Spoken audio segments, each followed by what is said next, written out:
As you get older, it's all about getting your steps in. You hear the recommendation, right? 10,000 steps, 10,000 steps a day. But do you actually need that many steps to be healthy? Today, we're breaking it down with our 9 News medical expert, Dr. Payal Kohli.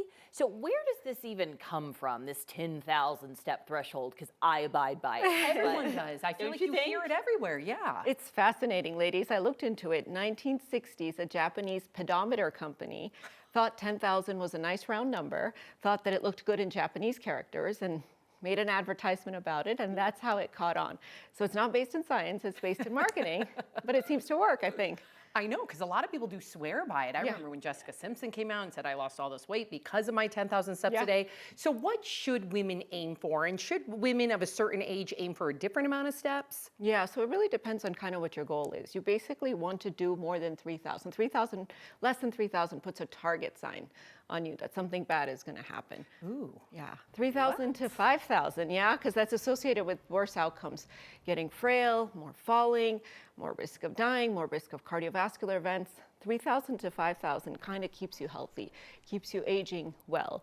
The 5,000 to 7,500 is where you start to get health benefits, and 7,500 to 10,000 you start to get weight benefits. 10,000 to 12,000 you start to plateau. So you're not actually getting more benefit even though you're doing more steps.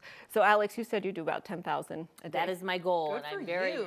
mad at myself if I don't do it. If anything, I don't know if it's about the number, but it just keeps me moving, right? Because if I only get to like 6,000 or 7,000, I'm like, oh, I had a more sedentary day. Like I need to move. That's absolutely right. So I'm curious, how do you do it? Do you do it all at once, or do you space it out over the day? I just try to get up and move. If I recognize I've been sitting, I'll get up and walk around. I try to walk in the morning. Oh, all day I check. I need to do this. So basically, if you've been sitting for 30 to 60 minutes, red flag. You set an alarm on your watch or your phone or whatever, get up and move. But really what you need to be doing is both types of activities.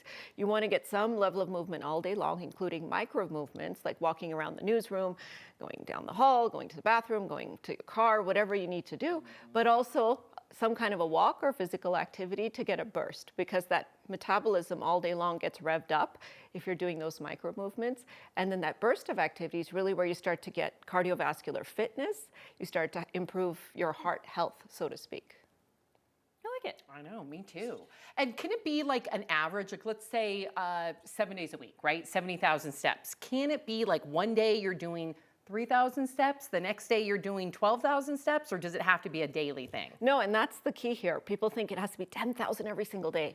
And during the week, sometimes that's really impossible to do. So maybe you do 5,000 or 6,000 during the week and do 10,000 on the weekend. So this is the idea of, do you have to have a threshold to get benefit? You don't have to have a threshold to get benefit. In fact, you get benefit just with an average with cardiovascular risk reduction, including cognitive health. Now, if you start to hit thresholds, you start to get benefits like mood and better sleep, less insulin resistance. So threshold is good too. So if you can get to at least that 5,000 or 6,000 number every single day, you're getting the benefits of the threshold. But if your average is 7,000, 8,000, 9,000 a week, that's really, really good. Okay. I like to hear that.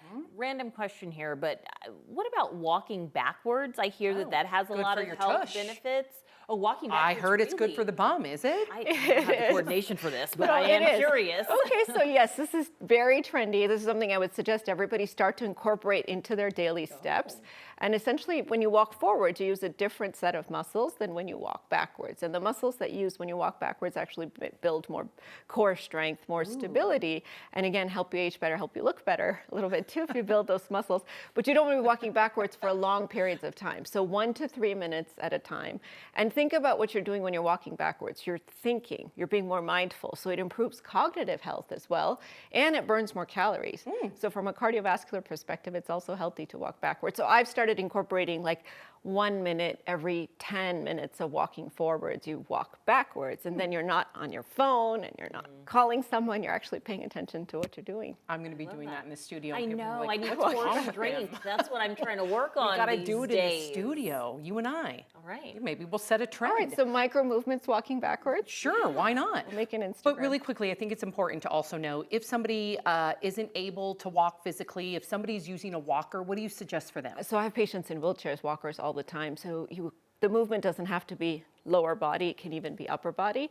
And I love water aerobics for some of my elderly patients who are in wheelchairs because it gets moving, gets all the blood flowing. You get all those same benefits.